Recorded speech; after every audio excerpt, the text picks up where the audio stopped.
the Weedsman Podcast. ChristopherMedia.net. Nya nya nya. Ba.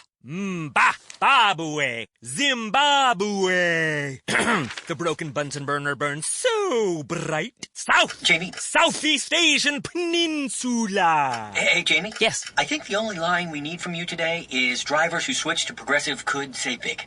Cool. I just gotta finish my warm-ups. Foul, throw in the towel. History. Switch to Progressive today. Santa ski slalom in a salmon skin suit. Progressive Casualty Insurance Company and Affiliates. ChristopherMedia.net. Hey, what's going on? Hey, what are you guys up to? Oh, little weed, you know. It's the Weedsman Podcast Nugget. Zippity what? Ready to drop the bass? Let's drop the bass. Whoop-de-doo. What does it all mean? All the random stuff that didn't fit in Friday's show you'll find here. Oh, okay. Hey, man. You got a joint? Got a little bit of reef smell on your boy. What that mean? Please, just give me my weed, all right?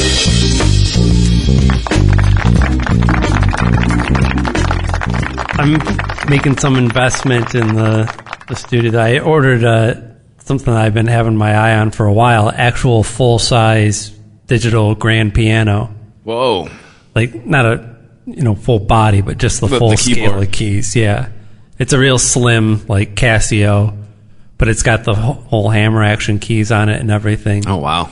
Yeah, I've gotten to the point, I'm getting pretty decent on piano, and I'm like, I got to start working on an actual piano-style keyboard so that I can be able to sit down at any piano and play something for someone. Piano. I was good enough at piano to fake it through the lessons.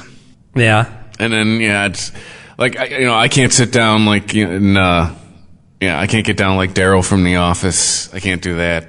I could play you chords. Right. And maybe get two rhythms going with one hand, with each hand. Yeah, I just want to fake it enough to be able to sit down. Like if I'm out in public, whenever that happens again, and I come across a piano, I could sit down and play something that's convincing enough that somebody goes, "Oh wow, look at you!" Yeah, like I can do chord changes and stuff on a piano. And I can play lines, and all that. But it's right. But going to full Elton John, that ain't happening. Yeah. Where guys, you can watch people, they just sit down and just start riffing on the piano. I'm like, I can't do that. Yeah, I still have my left hand is just dumb as shit. I can't do real bass lines with it. Yeah. I can just move it around and, with the chord. And the lessons I took, I didn't really take piano lessons. I took them at the Y, and they were called keyboard lessons. Right. Because you couldn't do the part with your feet, right? You couldn't do the sustain. You can do the dampening. That's part of it. You can, like Ray Manzarek was doing bass lines with his feet. Yeah, that was, I almost went up another level in the piano because it had the attachment available for the 3 different pedals. Mm-hmm. And I don't know how to use those. I know one's, I always forget what the third one is. I know one's is for sustain. One's to dampen it, and then I always forget what the third one is. I think it's soft.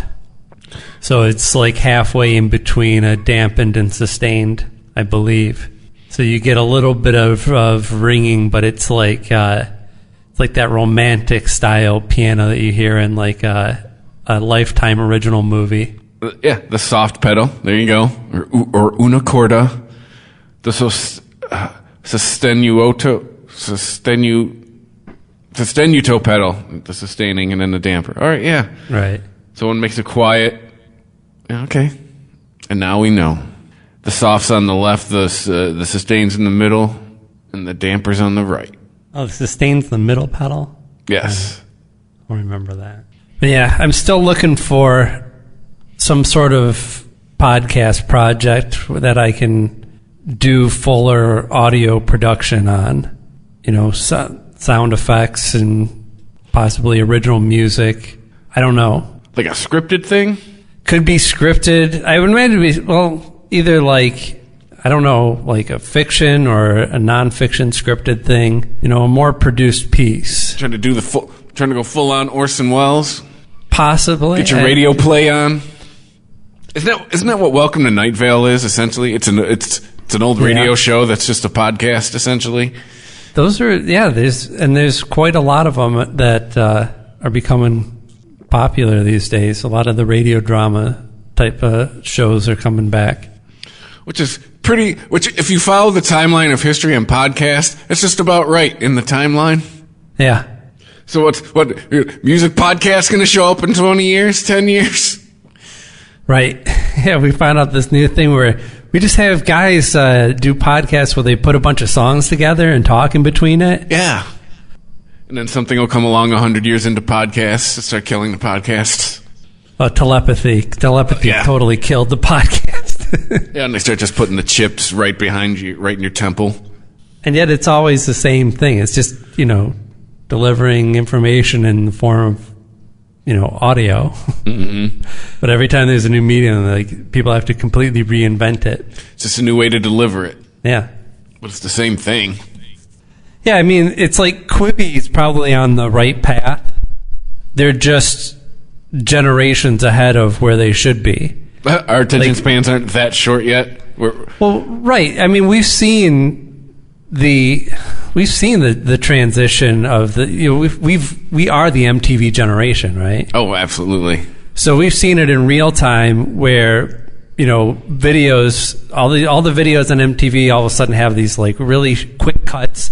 Nothing's on the screen for more than 2 seconds at a time, and all these think pieces about it, about how it's going to change our brains and change the way that people, and it has.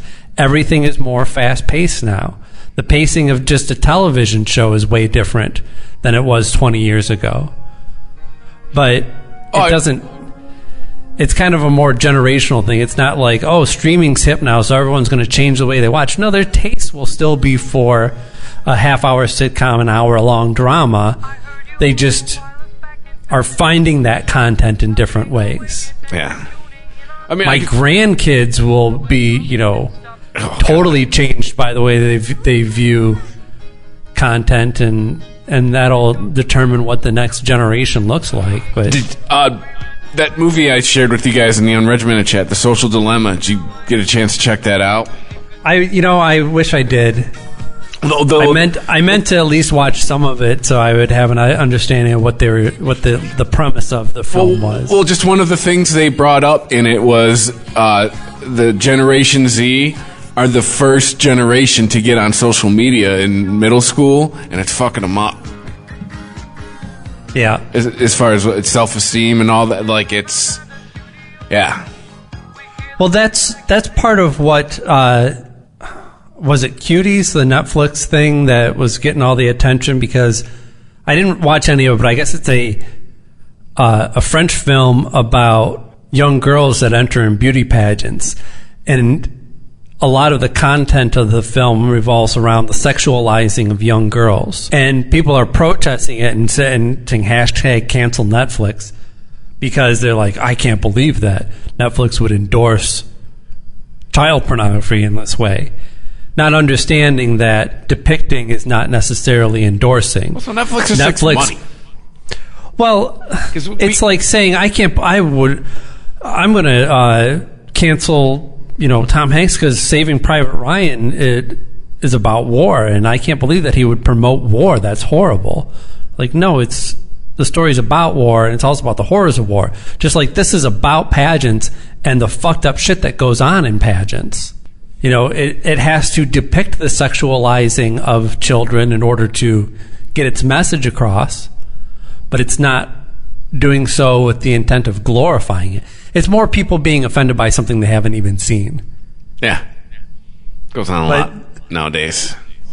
But I guess that's part of the theme, is that these girls are getting sexualized at younger ages because they have access to social media. They're following influencers who are, telling them what is sexy and how to be sexy, and it's like every girl now has that older teenage cousin that's corrupting them in some way, giving them cigarettes or something. But it's just all virtual. Well, that's kind of what that movie was getting into, because initially what I thought was dumb about the movie ended up being pretty cool about the movie. It's a documentary and a drama mixed. It's essentially it's all the people who built the things like Twitter and Facebook and Instagram, like all the engineers, pretty much it's them doing a mea culpa and oh my God, what have we done? But there's a story with a family that's kind of woven into the documentary, like it flips back and forth to kind of demonstrate the things that these people are talking about. A fiction. It sounds like something you'd have to watch for work, like an orientation video or something. Right. Like, let's see how this would work in real life. I mean, what's the correct way to tell your coworker that you think that they have nice hair? It's a story of this family and their, and in each, they make sure each age group's kind of represented, from X down to Z, and maybe even the one after Z, and just how each one of them, it just, I don't know, like I said, initially I was like, what are they doing here? And then by the end you're like, okay, I get it. It's got the kid who played Gideon in The Righteous Gemstones. He's like the main character. The kid, he was, what else was he in? He was this kid from Santa Clarita Diet. Yeah. Did you watch any of that? In passing, my wife watched it. That was a fun show. I never paid attention. Well, as soon as she figured out it was about vampires, she was out. There's zombies. Yeah. Well, as soon as it gets into fantasy realm with her, she's done. Like, there was, what was the Stephen King thing you and Rich were watching? It had Jason Bateman in it. And with Jason Bateman? Yeah. It was. Oh, yeah. And, she thought it was a true crime thing. Outsiders. And for the first episode, it was. But as soon as she realized it was a ghost story, she said, what? She was like episode and a half invested, and she was pissed off. Like, it's going to be this? No. Well, that's the thing. But the supernatural is just an element to it. It is still about catching the criminal. It's just the supernatural part is kind of metaphor for what goes wrong in somebody's brain to make them want to kill somebody else. That's all. Stephen King is studying the human psyche. He's not he's not like a scholar of monsters and supernatural. He's saying, how can we take the ideas for the dark places in a human brain and represent them in a story in the form of a dog or a spirit or just a demon of some sort. But yeah, I mean, at its core, The Outsiders really is. You could take out all the supernatural elements, and I'd still think you'd have a really strong crime drama. Because that is her jam. Like, came downstairs. What's she watching? Dateline. She was disappointed. But anyway, yeah, that kid is in social dilemma, but it really. Like I described it in the unregimented chat, it seemed like it was the guys who set Rome on fire, like kind of telling you that they felt sorry about setting Rome on fire. But they had also gotten into, they didn't realize what they were doing. They were just building a computer. They were just writing code, right? It's them 10 years down the road going, oh shit, we tapped into something we didn't even really know we tapped into. But isn't it also like, I mean, they're basically Oppenheimer. Like, they had no idea what they were unleashing on the world, but somebody else would have done it. It's not like they were the only ones capable of doing this thing and uncovering this information. There have been other engineers. Even pre-internet, there was a viral way that information spread across the world in the way that, we had both Edison and Tesla developing concurrent ways of harnessing electricity. They weren't working together or stealing each other's. They were working in parallel, unbeknownst until a certain time. Mm-hmm. And there's examples of like that all over the world. Yeah, so I understand. I understand why they might feel apologetic, but I don't think it's necessary. If it wasn't Facebook, it would have been something else. Yeah. Right? We were already primed for this. Well, they were talking about the coldness of algorithms. And I'm like, but I'm sitting there watching going like, yeah, it's math. Math don't care. Math is set up to do math. Yeah. The algorithm has been something that the human brain has had a hard time coming to terms with. Like, we still have a natural distrust of anything artificial intelligence, and that's essentially what an algorithm is a simple AI. Mm-hmm. You know, it's saying, here, feed it with information, it's going to spit out an answer that it thinks is correct, right? So it's doing some guessing, it's doing some, it's processing, you know, so based off of your search history and your keywords, we think this is what you're looking for. And, you know, we think that, like, when the algorithm decides that here's a Netflix show that we think you might like, we're like, fuck you, Netflix. You don't know what I like. I'm not going to watch that show just because you think you know me. But then when we want to, you know, find out some real information about what's going on in the world, or confirm or find evidence even against something that we hold as a belief, we're fine using Google for that. Yeah. We will punch in exactly what we think into Google, have it spit out, here's a bunch of people who think like you do, and you go, oh, then I'm right. I must be right because here's all this confirmation. I learned that your Google results are based on where you live. The example that they used was if you type in climate change it will... You know, the things. Texas, it's going to be hoax is the next word. Well, the things that it fills in is based on where you live. Yeah, absolutely. So, like, apparently, well, my guess is because we're closer to Detroit. You type it in here, I get climate change is real shirt, which means, you know, they're looking for a shirt that says climate change is real on it. Climate change is a social justice issue, which, so it's... Yeah, right, so it's all pro because you live in a liberal area. I bet you when I'm in Alabama tomorrow night, I'm gonna do this experiment.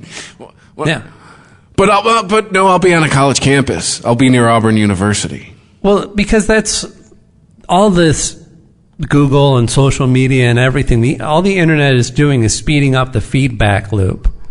So, you know, it's pretty much what they said. Is just every day the algorithm becomes more and more and more defined. Because we're teaching it, right? But the more that algorithm becomes defined, the more it defines the people, right? So the people in the liberal areas who are all searching climate change and going, oh, look, top results are real, a danger, a threat to humanity, whatever. Then you're going to be like, well, that's what most people believe. Well, see, now you're getting into something they started touching on with like Facebook influencing elections. Mm-hmm. And they pretty much get into how they did it in Myanmar. Like, where it's an interesting movie. You should check it out. And they even just got into the whole psychology of your phone and alerts and all that shit. Well, the only thing that, and you know, this gets kind of stuck in my craw when we talk about this on Unregimented a lot. I can't still get behind talking about things like the internet and social media like they are outside of human behavior. These are all just maps of human behavior. They're not an alien presence that is doing something to us. Well, what this movie gets into is it's starting to flip over. Like years into, now it can start to get into where before we were influencing what it's doing, and now it's starting to flip that. Right, but all this information isn't coming from an outside source. It's coming from us. It's our own information feeding back on us that is controlling our behavior now. Yeah, but it's getting into like the psychological things. It's like there's a part of it where it says we become conscious of, developers have become conscious about how it's influenced behavior, and they're starting to take advantage of it. We're only now, 4 years later, getting our heads around how we were, as a country, manipulated in the last election. Well, yeah, gentleman was on there. It's like they didn't hack us. They just knew what to do. Well, they hacked our brains. Yeah. They didn't hack our computers. They hacked our brains. Yeah. And what it really comes down to is the Russians know, like every political operative in the U.S. knows, that the higher voter turnout, the more likely it is that you're going to have a liberal candidate win. The lower the percentage turnout versus the population, the more likely you get a Republican. And if they want a Republican, all they have to do is drive down voter turnout. And how do you do that? You sow disinformation. So it wasn't, the Russian stories that, the stories that the Russians loved weren't what Trump and Hillary were doing. It was all the Pizzagate stuff. Mm-hmm. It was all the stories about how you can't trust anyone, how government is broken, how society is falling apart. Anything that pits Democrats against liberals. The Weedsman Podcast. ChristopherMedia.net. Progressive presents The Sounds of the Old World. The year is 2019, and someone is waiting for a table at a restaurant. Thompson, party of 4. Thompson, party of 4. Thompson, party... Oh, there you are. This has been The Sounds of the Old World. Brought to you by Progressive, where drivers can still switch and save like it's 2019. Quote today at Progressive.com. Progressive Casualty Insurance Company and Affiliates.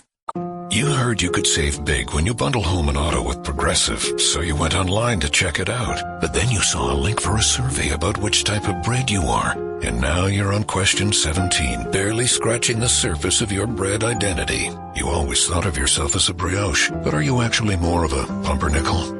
Ah, yes. They said it was easy to save money bundling with Progressive, but they forgot about the rest of the internet. Progressive Casualty Insurance Company, Affiliates, and other insurers. Bundle discount not available in all states or situations. ChristopherMedia.net. The Weedsman Podcast. There's a place. This is in Michigan. There's a place called that just opened up in Augress. Where's Augress? It's like Gray. That's up north somewhere. I want to say it's like Traverse City-ish. It's like on your way up there. Let's see where Google says it is. This has got to be a small town. Some locals in Gray opened up a store called Freakin' Pickles. I don't know if I like where this is going. And they sell pickles. Oh, thank God. 12 delicious flavors of gourmet pickle chips. Just the chip. Not even full pickles? How do you serve pickle chips? Like my daughter, she likes pickles and she prefers the pickle chips. She'll just eat a bowl of pickle chips. Like I get them to put on my hamburgers and she just eats them. Get her and Mandy together. You eat all the pickles together. Which is good for you.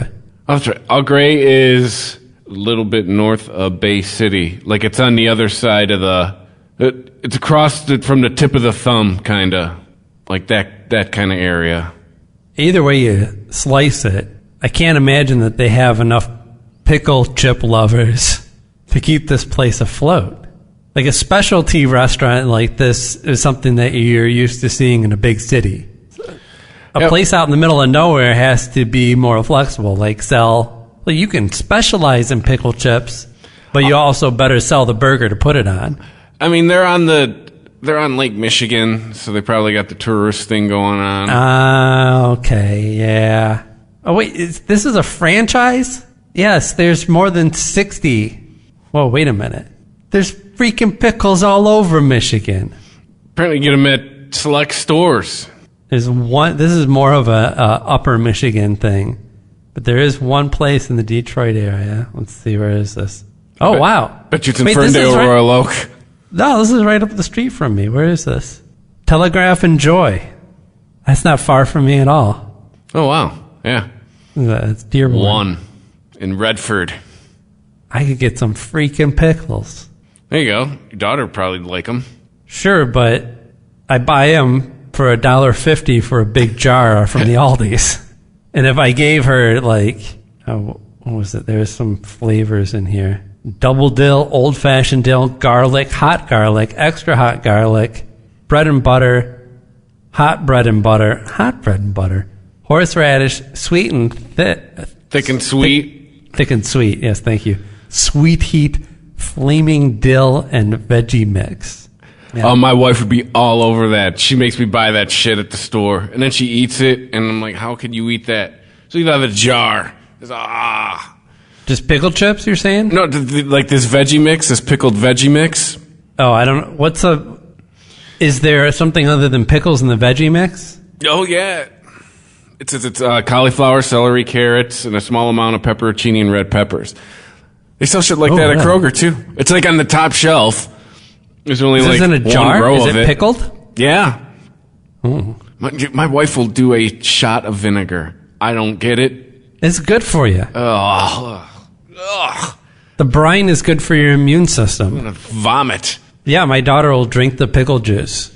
See, I understand the pickle juice, especially like you put it in like a Bloody Mary. I get it. Yeah.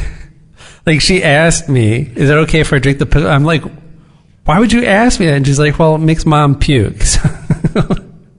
Like, I'm not going to retch. I'm just going to think less of you. Isn't that allegedly a hangover cure?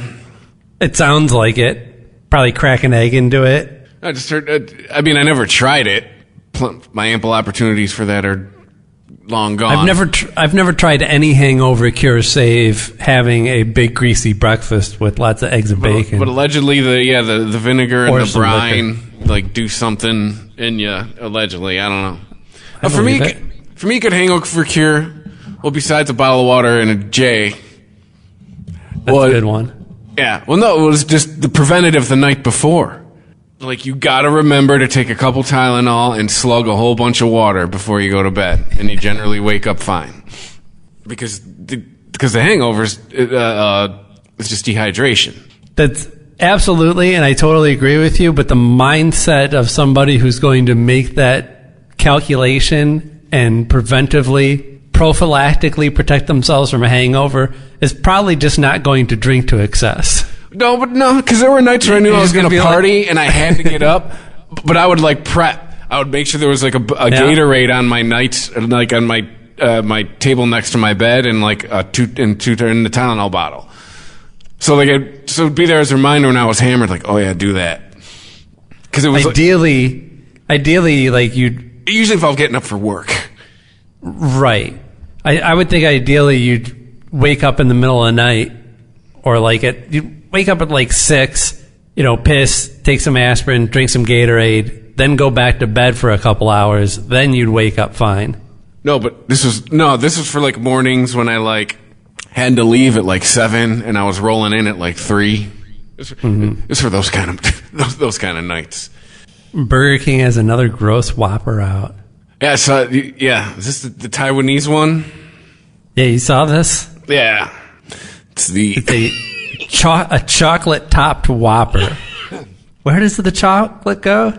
There's a photo of it. Somebody's lifted up the bun on what looks like so it's on the meat? I guess the picture that they show is somebody. It's not like a presentation, like a BK photo of it. It's just somebody who had bought it that lifted up their bun and took a picture of what looks like a really gray undercooked patty, and it's like I didn't go that far into it. A couple of poorly sliced tomatoes and just a spooge of black muck in the center of it. I didn't see, because I would think the chocolate. See, I was like, what? The chocolate's on the bun? Should have probably read further. I thought that's what I was thinking too. BK signature burger topped with peanut butter and Hershey syrup. That's peanut butter on the top? I thought it was I'm thinking it's like a special sauce. Less and less gross. Looks like somebody threw up on your burger. Yeah, I agree. Oh, yeah. Or another person says, this looks like somebody spit diarrhea onto your burger. Oh, which is come on. An interesting phraseology there, right? Because is this person German? Diarrhea implies that you had to felch it first. Yeah. That you had to take the diarrhea into your mouth so that you could then spit it out. Or, it just implies, quite honestly, some admirable sphincter control. I get it. You're like, ding. Yeah. I mean, part of me would be horrified, but the other part of me would be like, wow, good for you. There's so many sweet and savory things out now. I'm I don't want to knock this down too quickly. Like, for example, the one thing I have to try, they apparently have a chicken McGriddle now. All right. Worked well with the sausage. I'm interested. So it's a breakfast sandwich? Yeah. Instead of a sausage, it's just got a piece of chicken. Why not? Chicken is infiltrated every other meal. Right. Let's just put it in breakfast, too. Oh, there's been chicken biscuits at places for years. The concept on paper, but it's at the same time, it's why not? This Whopper here. It looks more appetizing than, remember when they had the black bun or the purple bun? I don't know who the fuck okayed that one. The squid ink bun. Yeah. I'd rather eat that, because that's just a dyed bun. Like, this looks like, I don't know. Like, if I have a craving for chocolate, then why wouldn't I just get a dessert and eat it afterward? Yeah, it's true. And there isn't really such a thing as like, there isn't like a Whopper ice cream, right? And it's not like a situation where I really want a burger and some dessert, but I don't have enough time to eat both. Yes. Sounds like a commercial. Like burgers, right, like dessert, don't have time for both. Better way. Yeah. It's a guy driving and trying to stuff an ice cream sandwich into his Whopper and spilling it all over himself. Yeah. He takes a bite and some mayo and some ice cream drip down the front, and he's like, or he's got one in each hand, and he keeps alternating hands, taking a bite, and he's got a watch on one. He doesn't know which one to eat next. Yeah. And then finally, one person's walking down the street holding a burger in front of them, admiring it, and another person's coming around the corner with an ice cream sandwich, doing the same, and they collide into each other. Yeah, Generation Z, that's the one thing you're never going to have. You're never going to have those kind of memories. All the shit you see like that now is a parody of shit that we saw and was real. There were so many commercials when I was a commercial. No, like just so many commercials when I was in middle school or in high school where I was like, this has got to be a joke, right? No, it was not a joke. And they were late night commercials too. They were like Nick at Night, Nick at Night overnight commercials, Comedy Central overnight commercials, back before Adult Swim was a thing. Right. Well, not all the Ronco products were successful, but the ones that were hugely successul. Yeah. I think the closest thing we might have now is the Flex Seal guy. The guy who didn't he try to tape up a boat or something like that? Like the guy who he puts Flex Seals in all these crazy situations. Well, he's definitely taken on the style of the infomercial, but it's just one product. It's true. Oh, Ronco filed for bankruptcy in 2018. Yeah. Wasn't it called Ronco because the guy's name was Ron? Yeah. Yeah, Ron Popeil. That's right. Yeah, the Ron Popeil dehydrator, rehydrator. Wait, it was three things. It was a dehydrator, a rehydrator, and something else. Like it made toast or rice or some shit. Mental Floss has a list of 10 Ronco products. Well, from 10 to 1. The smokeless ashtray. For the smoker who cares about his family, the smokeless ashtray sucked the smoke from your smoldering cigarette and cigar back into itself. That was a Ronco invention? I thought everybody made those. I may have had a couple of those. The Cap Snaffler. What does it do you say? I am not... This starts with a quote. Snaffles caps off any size jug, bottle, or jar. I think this is a character in Dora the Explorer. Yeah, what the fuck is snaffling? Oh, no, it's the Cap Snaffler, guys. Yell if you see him. He's going to snaffle your caps. So just... Now I have to Google snaffle? Is it just a way of saying open? Well, when you Google snaffle, that is... You do not get any answers. Because the definition... I think that's why it was unsuccessful. Noun. On a birdle. Whatever the fuck a birdle is. A simple bit, typically a jointed one, used with a single set of reins. Or the verb... It's informal. It's not a bridle? Like for a horse? Yeah, apparently it's part of a bridle. Okay. And then the verb of snaffle apparently says it's informal British slang. Take something for oneself, typically quickly or without permission. Oh, isn't that what we call gank over here? Yeah. Okay, so apparently it opened your bottle. Mr. Microphone. That was Ronco? Mr. Microphone was successful. I'll be back to pick you guys up later. Yeah, that is in this thing. Says, this one, hey, good looking, I'll be back to pick you up later. And let the user broadcast his or her voice over any FM radio frequency, which is clearly a perfect method for picking up chicks.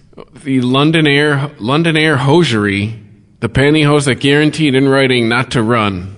The infomercial showed Mr. Popeil going at the pantyhose with a scouring pad, scissors, a nail file, and even a lit cigarette just to show they weren't going to develop runs.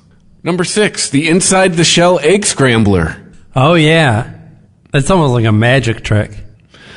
By the Which way, I don't.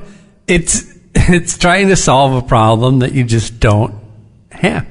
It's not like it makes it easier to crack the egg and not get shell into it. Like, you still have to crack the egg open. And when I scramble eggs, I usually take, I crack open, let's say I'm using 3 eggs. I crack them all open into a bowl, and then I scramble all those 3 eggs. As opposed to, what's the Ron Popeil method? One at a time. I separately scramble each one and then crack it into what did I save? Yeah. I'd like to write up with this one. It says, this actually made Mobile Magazine's list of 100 top gadgets of all time, besting the Bedazzler, the Pez dispenser, the swing line stapler, the Rubik's Cube, the Dustbuster. What? And Popeil's own pocket fisherman. The concept is this. You put an egg on a needle, and the needle whips the contents inside the shell to a perfect smooth consistency. Because a whisk is just too hard, I guess. Oh, we get to the top. We're getting to the top 5. I could see this being more useful in an industrial situation where you could just have a bank of needles that would come down, pierce eggs, whip them all, 48 at a time, and then go on to the cracking machine. Right. But even then, you probably just want to crack it all into a vat and then have a big stir, whip it all up. It sounds like it was part of Pee-wee's breakfast machine. Right, yes. It's unnecessarily Rube Goldian. Yeah. So, number 5, the pocket fisherman. Yeah, that was a big seller. I don't even know what it is. It doesn't even explain what it is. I've heard jokes about this for years. It's self-explanatory. It's a small fishing rig. It looks like a fishing pole. It's just short. It's not small enough to fit in your pocket. I mean, maybe back in the day when people had bigger pockets. But it should be called the glove compartment fishing pole. Yeah, it's bigger than lugging around a big fucking fishing pole. Right, so you can... I mean, how many times have you been out on the road and you were like, man, this would be a great spot to go fishing. I should just pole... Oh, I don't have a pole. Yeah, so my guess is probably more popular in rural areas. Number 4, the Showtime Rotisserie. The rotisserie itself may not be as iconic as some of Ronco's other products, but the tagline sure is, set it and forget it. Oh, yeah, that's where it originated. Right, now we're getting to the big 3 here, or at least according to Mental Floss. The electric food dehydrator. Rotisseries, but just one more thought on rotisserie. Rotisseries being notoriously complex contraptions, right? I know, right? It's a heating element and you rotate meat over it. I don't think there was a whole lot of, it wasn't a complex arrangement in the first place. Yeah. Number 3, the electric food dehydrator. It's got to be the oldest way to actually put. I mean, every time that you see. That's true. Yeah, and cavemen were using rotisseries, right? Cavemen or people living out in the jungle. Elmer Fudd. They'd have a pig on a spit. Yosemite Sam. It was one step below cauldron in the evolution. Yeah, the next step would be to get a big cauldron that you could boil your people in, if that's your thing, eating people. Apparently the electric food dehydrator was a big thing for Ronco. Not much in this write-up, just that this guy really wanted one in high school. And apparently you can still get one. That was a big one for the longest time. You click on the link where it's dehydrator, rehydrator, beef jerky maker. Ooh. That's what the third thing was. Of course. Making beef jerky is just dehydrating, so yeah, that might be padding a little dehydrated meat. Right. Number 2. You could also say / banana chip maker / raisin maker / I don't know. Number 2, the Chop-O-Matic hand food processor, the predecessor to the Veg-O-Matic and the Dial-O-Matic. The Veg-O-Matic and the Slap Chop. Yeah. Apparently the Veg-O-Matic is in the Smithsonian. There isn't a Veg-O-Matic. They have. You're like, which model? That's what you're concerned with? Which model did we send to the Smithsonian? Is this the master mold Veg-O-Matic? Is this the Veg-O-Matic that spits out smaller Veg-O-Matics? This is the one that creates all of them, the queen? Right. Or did you just pick a random one and be like, this one goes in the museum? They had like a contest to see which Veg-O-Matic could represent all Veg-O-Matics throughout history. It says the Veg-O-Matic 2 is the one that is in the... Pissing off Ronco fundamentalists all over the nation. Right. The Veg-O-Matic 1 got snubbed. It was a pioneer. The Veg-O-Matic 1 got the Lifetime Achievement Award. Get the Tricon Award. The Veg-O-Matic that is in the Smithsonian is from 1963. Wow, it goes back that far, huh? Yeah. So, and then number 1, GLH9, hair in a can spray. Great looking hair, formula number 9. Wait, I'm sorry. What is this list again? Is this the failed products? 10 Ronco products. Oh, okay. It's an article from Mental Floss. Well, and I think it did prove your theory of they weren't all winners. Yeah.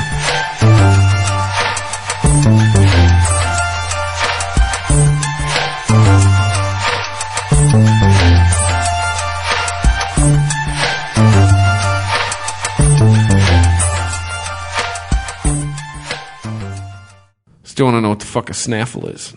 And now a game of Commercial Chicken, brought to you by Progressive, where we see how long Flo can go without talking about insurance. Ready? Go. Okay, so, did you see that game the other day? The refs, right? I mean, come on. They were totally out to get us. That always happens to our team. Drivers who switch to Progressive can save big. Okay, you win. We can't help but save customers money. Progressive Casualty Insurance Company and Affiliates. There's a new Home Depot now open on Maurice Avenue in Maspeth. And as home improvement projects go, this is a big one. Use the product locator on our app for an in-store map to find what you need fast. And check out our new pickup lockers. They make online shopping a breeze. Of course, one thing's not new, our everyday low prices. The Home Depot, now open near Maurice Avenue and Long Island Expressway in Maspeth, and always open at HomeDepot.com. The Home Depot, how doers get more done. The Weedsman Podcast. ChristopherMedia.net.